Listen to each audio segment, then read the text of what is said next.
Oke, assalamualaikum warahmatullahi wabarakatuh. Kali ini saya akan menjalankan implementasi kode pada tahap pertama dan kedua, yaitu yang pertama representasi citra dalam bentuk matriks. Kita akan langsung menjalankan ke seluruh programnya. Nah, jadi ketika program sudah berjalan dan menyambung ke dalam teks masing-masing, maka otomatis akan memproses foto ke ukuran 256 kali 256, baik yang berwarna maupun yang grayscale, dan otomatis menyimpannya ke dalam sebuah folder. Nah, lalu pada tahap kedua yaitu operasi matriks dasar, kita akan langsung menjalankan juga secara serentak. Nah, kalau seperti ini kita akan langsung menyambungkannya ke dalam drive. Klik drive kita masing-masing, lalu klik lanjutkan. Klik lanjut. Tunggu program hingga sampai eksekusinya selesai. Nah, setelah menyambungkan ke dalam drive sudah selesai, maka pada step kedua ini yaitu mencari data yang tadi di dalam folder drive. Nah, setelah outputnya begini berarti data yang dalam drive sudah terbaca oleh Google Colab. Lalu untuk yang pertama itu penyembelihan penggunaan matriks. Nah, berikut adalah hasil di mana setiap foto. Nah, ketika foto yang dari SKADU dan foto SMA dijumlahkan hasilnya, lalu tertera hasil penyembelihan dan hasil pengurangannya.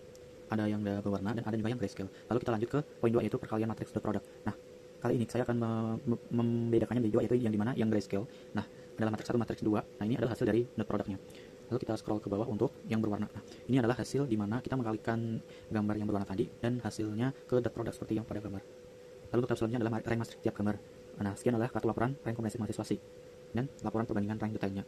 Nah, selanjutnya adalah determinan dan inverse. Berikut adalah hasil dari dashboard analisis determinan dan inverse matriks 3x3 sebagai berikut. Ada yang singular dan determinannya 0,0 dan lain-lain. Lalu ruang hasil kali dalam. Nah, untuk outputnya adalah seperti ini, yang seperti analisis kuantitatif dan metrik kemirikan. Lalu untuk yang berwarna adalah seperti ini. Oke, untuk yang eigenvalue dan eigenvektor sendiri. Nah, output yang dihasilkan adalah demonstrasi untuk matriks rank 1 singular dan matriks rank 2 singular, serta demonstrasi untuk matriks 3 non singular sebagai berikut. Sebagai penutup adalah terdapat di mana ini visualisasi rekonstruksi gambar berdasarkan rank dari SKADU C dan BSMA dan mahasiswa dan SMA A. Nah, sekian presentasi dari tahap pertama dan tahap kedua. Apabila terdapat kekurangan, saya mohon maaf. Assalamualaikum warahmatullahi wabarakatuh. Pada bagian ini digunakan untuk menghubungkan Google Colab dengan akun Google Drive kita.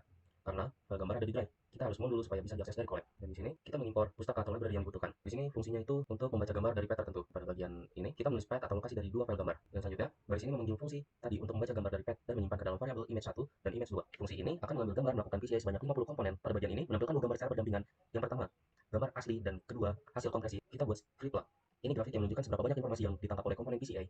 Kalau grafiknya naik cepat, berarti informasi terfokus di komponen awal. Fungsi ini mengembalikan variansi dan gambar hasil rekonstruksi supaya bisa dibandingkan nanti. Untuk masing-masing gambar, outputnya adalah nilai variansi dan hasil gambar PCI untuk foto 1 dan foto 2. Grafik ini menunjukkan perbandingan flip plot antara dua gambar. Selanjutnya, fungsi ini akan menghitung dua jenis kemiripan, dot product atau inner product. Dan satu lagi, kemiripan dari hasil SVD atau similar value decomposition. Pada bagian ini akan menampilkan dua hasil kemiripan, nilai inner product dan nilai SVD similarity. Pada bagian terakhir, akan menginterpretasikan hasil numerik tadi ke dalam bentuk kalimat. Dan berikut jika kita akan memunculkan hasil seperti ini. Yang ini adalah foto asli dan ini adalah foto setelah PCI. Dan berikut adalah grafiknya. Di sini juga ada foto asli yang kedua itu pada waktu SMA dan setelah PCI. Dan berikut juga grafiknya. Berikut adalah perbandingan script plot hasilnya inner product 13.00 dan SVD similarity hasilnya 0,9942. Yang dapat disimpulkan adalah gambar sangat mirip. Fungsi melihat isi teori kaca ini di Colab atau konten untuk memastikan apakah versi sudah terupload. Yang kedua, ekstraksi versi dataset berfungsi menghapus folder data lama jika ada, membuat folder baru, mengekstraksi file zip ke dalam folder.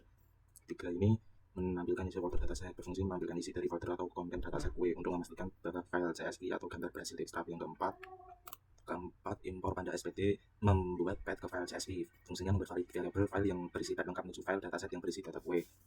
Yang kelima, membaca dataset berfungsi membaca file menggunakan pandas, menampilkan 5 baris pertama isi data untuk melihat struktur kolomnya. Yang keenam, memisahkan label dan fitur berfungsi menyimpan kolom nama kue sebagai label, menyimpan nilai-nilai fitur dari kue atau tanpa kolom label.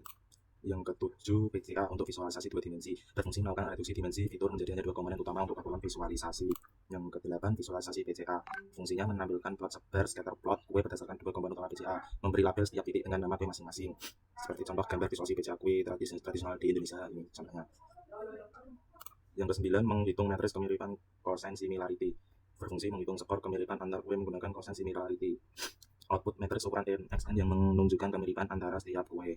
Yang ke-10, fungsi rekomendasi berfungsi menerima input nama kue lalu mencari 5 kue lain yang paling mirip secara fitur, mengembalikan daftar nama kue yang mirip. Yang ke-12, contoh pemanggilan fungsi. Fungsi menambahkan 5 kue mirip dengan kelopon dan putawi berdasarkan cosine similarity. Kode ke-13, CLI sederhana dengan input berfungsi membuat antarmuka interaktif berbasis teks. Pengguna bisa mengetik nama kue dan langsung mendapat hasil rekomendasi. Baris ke-14 sampai 15 ini antarmuka GUI dropdown plus button berfungsi menyediakan antarmuka interaktif GUI di net notebook dengan dropdown dan tombol. Saat pengguna memilih nama kue dan menekan tombol, maka daftar rekomendasi yang akan ditampilkan di bawah.